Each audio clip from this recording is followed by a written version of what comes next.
Hello Zainey friends, and welcome to another Makeup in a Movie, where I do the makeup. I talk about a movie. Only this time not a movie. Depends. Yeah, usually that's what happens. But this time we are going to be talking about Doctor Who. And it is going to be premiering on BBC America on September 19th. If you don't live in America, check your local listings for more. For this look that you see right here, it is obviously based very heavily on TARDIS blue color, which is one of my favorite colors, and I will be using some eye bases from Maybelline Color Tattoo and e.l.f., as well as a palette from Wet n Wild. So if you want to see how I do this look right here, it is happening after the break.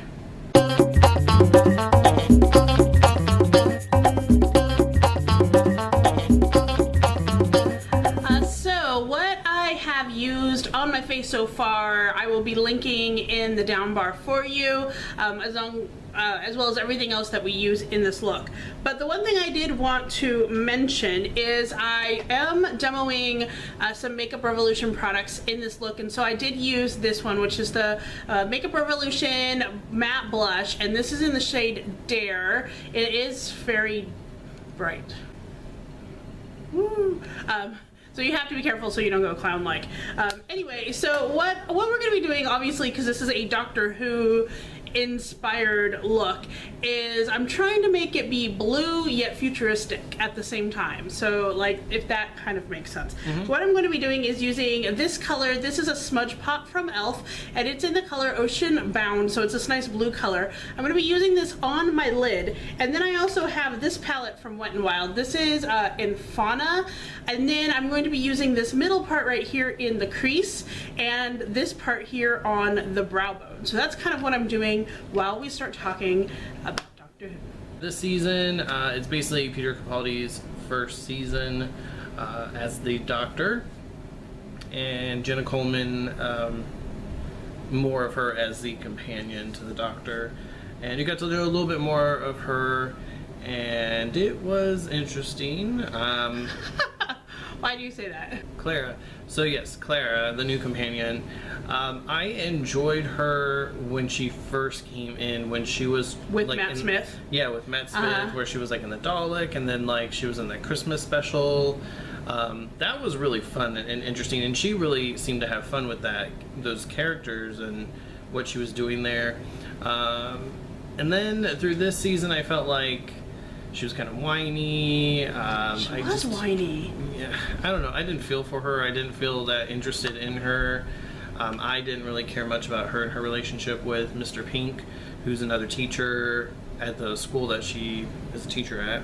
And then Peter Capaldi as the Doctor kind of went the other way, right? Like, yeah, like I felt like he was kind of a grumpy old man. And I can understand them wanting to do something a little different with the Doctor instead of like the goofy, fun young Doctor that they've had. I'm having trouble opening this. I was like, like, it's not working. All right, now keep going. He was okay as that kind of grumpy older Doctor. He was interesting in a way, but I just didn't like it as much as I've liked previous Doctors. Because I just wanted that fun. I don't know. I like Doctor Who because it's fun. It's funny. There's really cool adventures that they go on and stuff, and I care about them. And I didn't really feel that this time through this season. I don't know.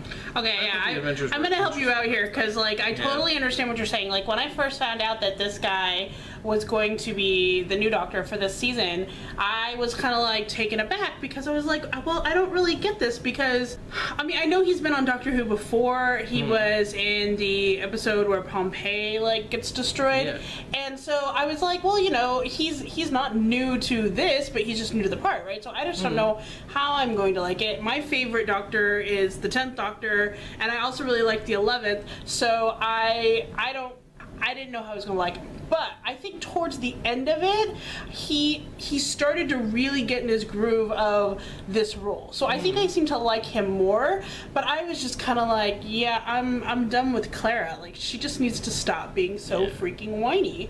I was totally with you on that. Yeah, and Mr. Pink, Danny, her boyfriend through the season, I didn't like him at all.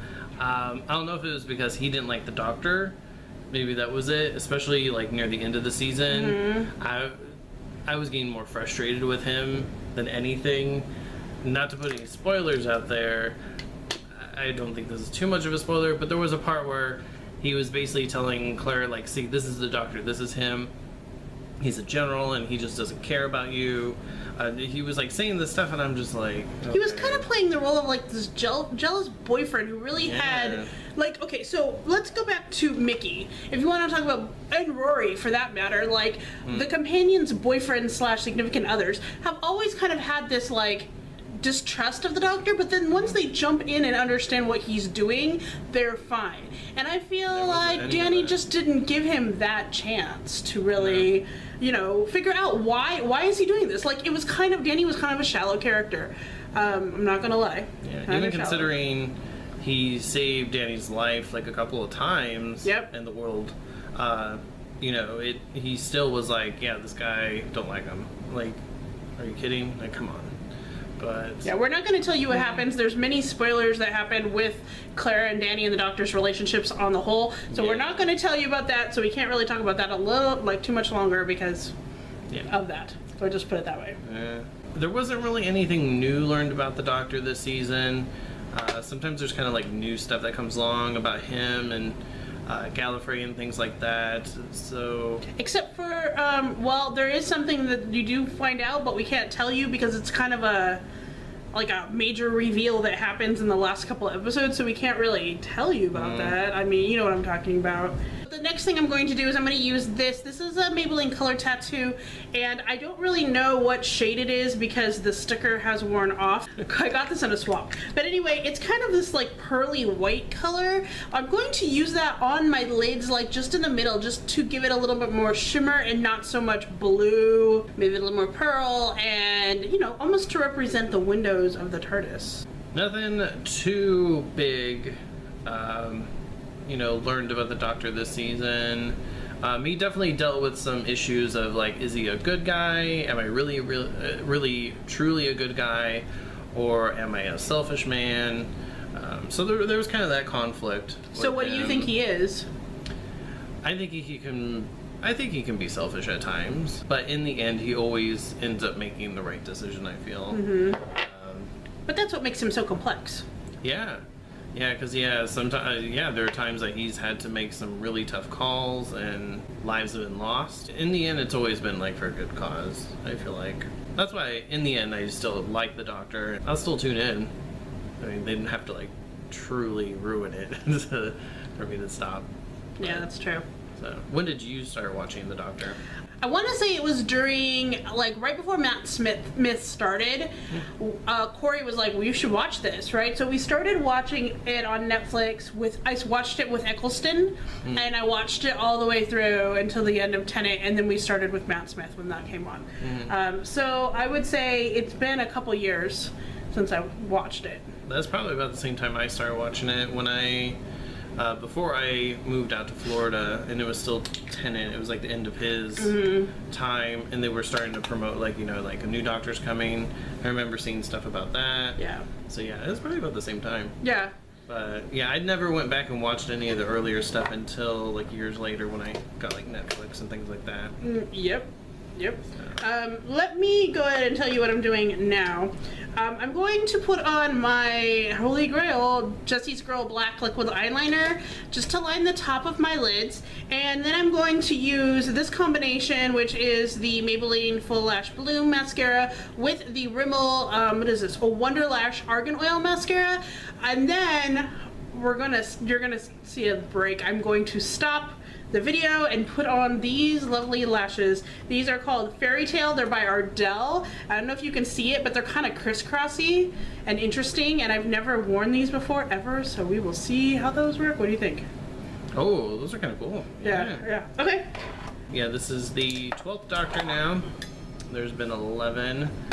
I did get a chance to go back and watch a little bit of the first Doctor on Hulu because they released some of the... Like totally number one? Yeah. Total, all the way back 50 years ago. And Those were kind of interesting because it would be, the way the show worked is it would have like 5 or 6 episodes, because it was like, I think a daily show at the time. It was like half an hour, and it would be one big story, but it would be told over like 5 parts. Oh, cool. 5 or 6 parts. So it'd be like a whole week. Like if you watch it all week, you would see the whole story basically. That's cool. I think is how they were doing it. But it was kind of interesting because it had him and his granddaughter, who both of them supposedly ran off with the TARDIS. I don't know 100% of that total backstory of how they did that, but it's supposed to be his granddaughter and then her teachers, because her teachers ended up following her one day home because she was kind of like messing up at school and things like that. So they're like, we need to see what's going on at home. They follow her to a junkyard and into this police phone box, and then the teachers end up getting kind of swept up into the adventure with the doctor and his granddaughter and everything. So it was kind of cool. It was teachers then, and it's kind of teachers now-ish with Clara and Danny. Oh yeah, that's true. I didn't think of that. And also found out that that school that the granddaughter went to in that season, that is the same school that Clara and Danny work at. Oh, So very cool. So who is your favorite companion? I like Rose a bit. Yeah, I don't know. Probably because she was like my first, but I did like the Pawns a lot. I thought they were a ton of fun. I know River's not really a companion, but anytime she was there, cool. it was always fun. I love River. So, No, you know yeah. what's funny is now that Clara has been on it, I've kind of been not as annoyed with Rose. I used to be really annoyed with Rose, but I'm not anymore. No, my favorite is Donna. Oh gosh, yeah. I love How did Donna. I forget Donna? Oh, never How did mind. you forget Donna? Yeah, Donna how did I is the forget? best. Actually, never mind. Yeah. Because Donna was not one of those companions to be like, I'm in love with you, or whatever it is. She was just a really, strong companion, but she also kind of helped steer his moral compass sometimes. And be like, no, you can't do that. Yeah. Yeah, I love Donna. She kept up with him at all times, like whether it was like with wits or him running around doing stuff. She was like right there, getting into it. And Catherine Tate. I believe Catherine is her Tate, name. yep. God, like she is hilarious. She's so funny. So yeah, that was my favorite companion. Scariest villain. I say Weeping Angels because of how they work, how they operate, but the silence, because aliens scare the crap out of me. I am so scared of aliens, like in that form, that like the oval head thing with the eye, the sauce. Oh no, Yeah. I don't like. I kind of agree with you. I think my favorite villain is the Weeping Angel, but the scariest villain is the silence, because if you can't remember that they're there, Yeah. that's creeped out as all get. Yep, that's creepy. That is freaking creepy. All right, I am done with the mascara, and we are going to stop this and put on some lashes.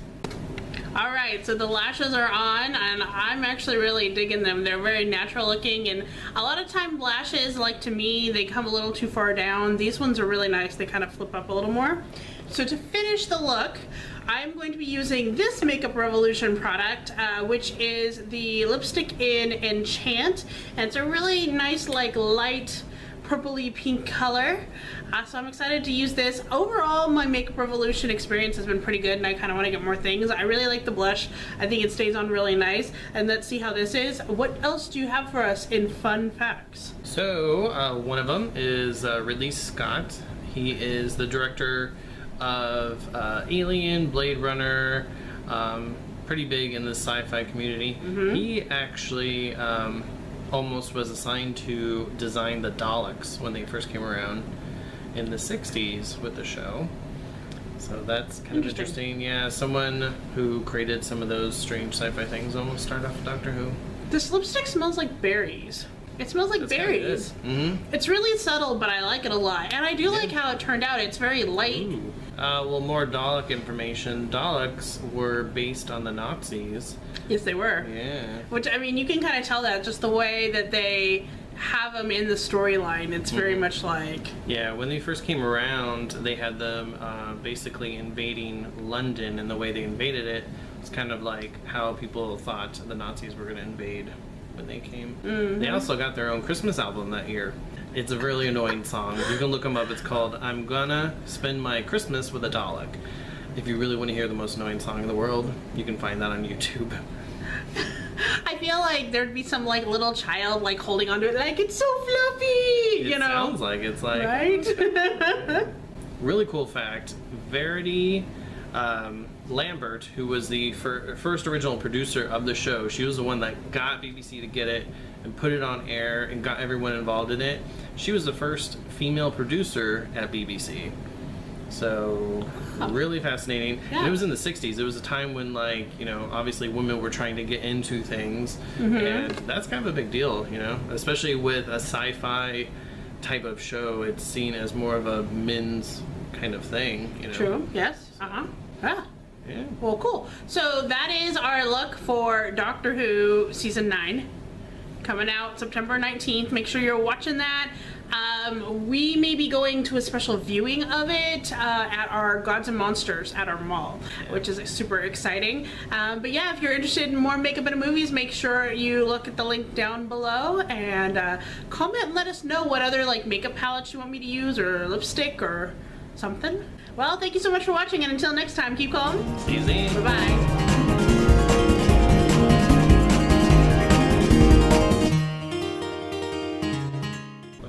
I swear if you put that in the video, I will put this on your face. Okay.